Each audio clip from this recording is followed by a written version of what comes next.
जिंदगी तेरे लिए कुछ भी नहीं, लेकिन तू मेरा सरमाया हयात है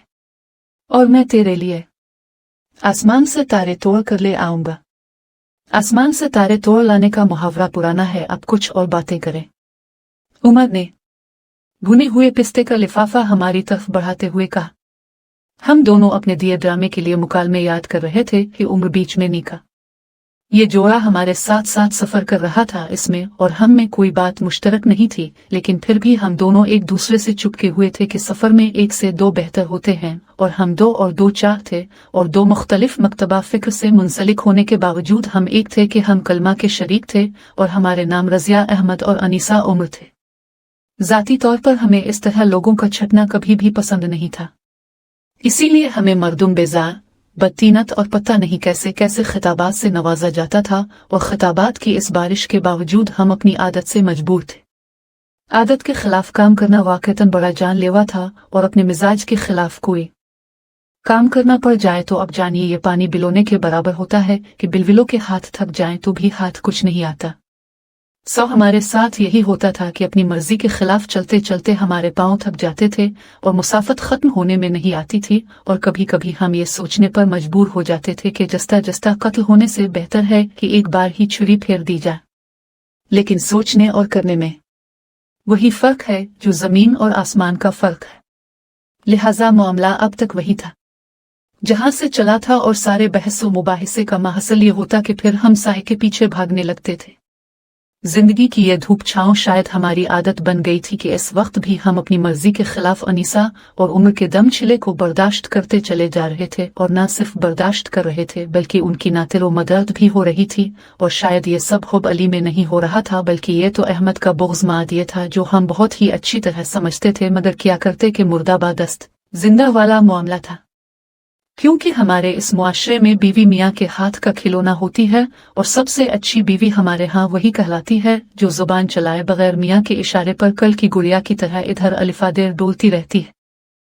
हम भी कल की गुड़िया बन के जिंदगी गुजारने की कोशिश कर रहे थे, और मियाँ की निगाहें पहचानने की कोशिश कर रहे थे, क्योंकि कहा जाता है कि अच्छा बच्चा वो है जो अपनी माँ की निगाहें पहचाने, और अच्छी बीवी वो है जो इशारे पर चले।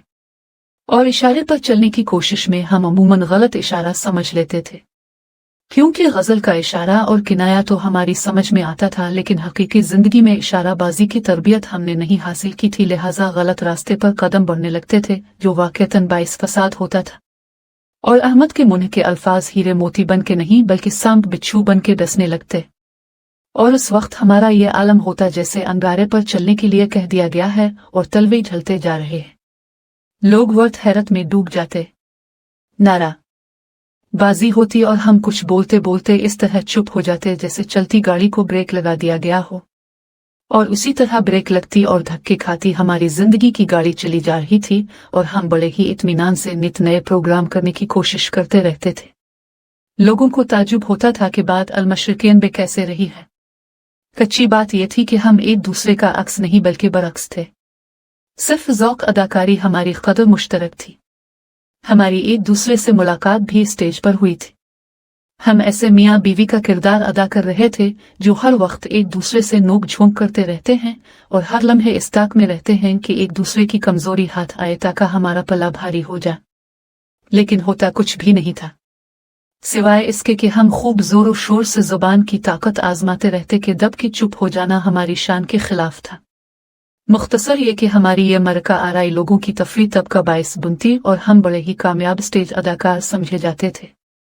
लेकिन जब ये मरका आराई जिंदगी के स्टेज पर होती तो हमारे अर्द गिर्द रहने वाले अजीजों के चेहरों पर बड़ी खूबसूरत मुस्कुराहट सज जाती, जिसे देखकर हमारा गुस्सा अहल पड़ता था, और हम अपने सारे हथियार सजाकर मैदान कारज़ार में डट जाते। लेकिन फायदा कोई नहीं होता, क्योंकि हम किसी से कम नहीं थे, और दब जाना हमारी फितरत में नहीं था, और इसी खुसूसियत की वजह से हमारा वो ड्रामा जो हमारे संजोग का बाइस बना बहुत ही कामयाब रहा। अखबारों में हमारी फितरी अदाकारी की बड़ी तारीफ हुई, और हम यानी रज़िया और अहमद ने तय किया कि हमारा जोड़ा मिसाली होगा। और ये वाकया था कि हमारा जोड़ा मिसाली बन गया कि जब इर्द गिर्द के लोगों को यकीन हो जाता कि हम अब गए और तब गए, तो हम अपने बालों पर समेट लेते और बड़ी ही मस्कीन सूरतें बना के अपने रोजमर्रा में मसरूफ हो जाते, और देखने वालों पर उसकी पड़ जाती कि गुफ्तगू का मौजू हाथ आते आते रह गया और मुन बदकाती अलिफा लड़ते रहते नहीं और हम यूं ही लड़ते रहते थे और लड़ने झगड़ने के बावजूद हम एक दूसरे को देख देख के जीते थे और हर किसो नाकस ये समझने पर मजबूर था कि हम सारी अफरा तफरी के बावजूद कामयाब जिंदगी गुजारते हैं। और ये वाकया है कि हम बुज़म खुद ये मुझे थे कि हमसे कामयाब जोड़ा पर्दा दुनिया पर ना है और इसीलिए वादी का गान जाते हुए अपने हम सफ़र ही से और उम्र पर भी हमने वाजे कर दिया था कि हम बहुत ही इताअत गुजार बीवी हैं और अहमद बहुत ही वफाशियार मियाँ हैं। और इस मुजाहिरे में मैं मुकम्मल तौर पर कामयाब थे कि अदाकारी हमारी सरिश्त थी और दुनिया को भी हम अंश से ज्यादा अहमियत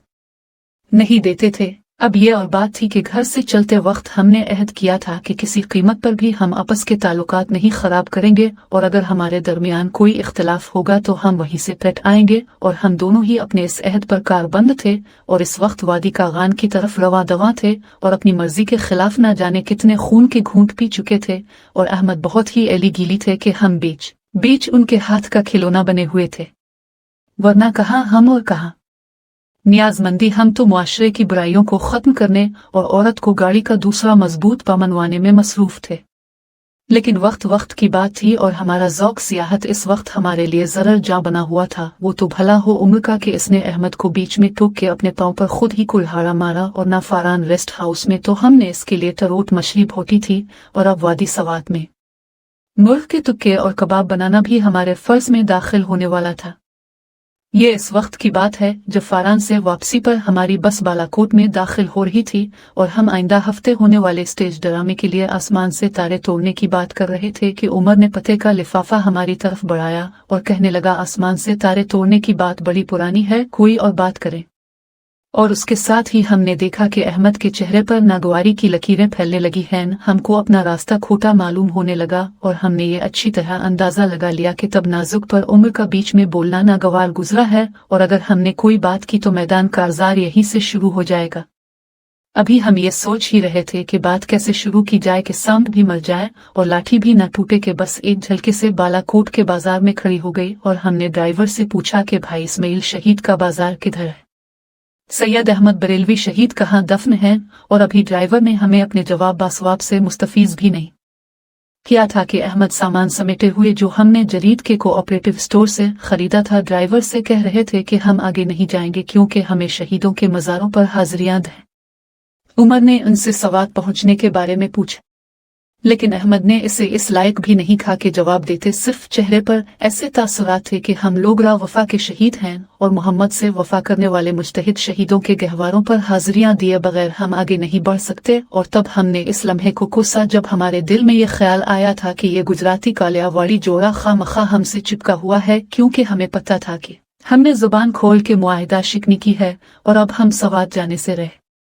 दूसरे लम्हे हमने देखा हमारा सामान बालाकोट के बाजार में एक दुकान पर अमानत रखा हुआ है और अहमद उम्र से गिले मिल रहे हैं। और फिर हम दोनों बाजार की गली से गुजर के इस कब्रिस्तान में दाखिल हो रहे थे जहां सैयद अहमद बरेलवी शहीद दन थे। हमने दुआ के लिए हाथ उठाया, सवात न जाने की हसरत आंखों से आंसू बन के बह निकली। अहमद ने हैरत से हमें देखा और अपने रुमाल से हमारे आंसू पूछने के लिए लिखे और फरमाया, कमाल है, तुम क्यों रो रही हो, हर चीज आनी जानी है, जब अहमद मुरसिल ना रहे कौन रहेगा। अहमद का नर्म रवैया देख के हमारे आंसू और तेज हो गए।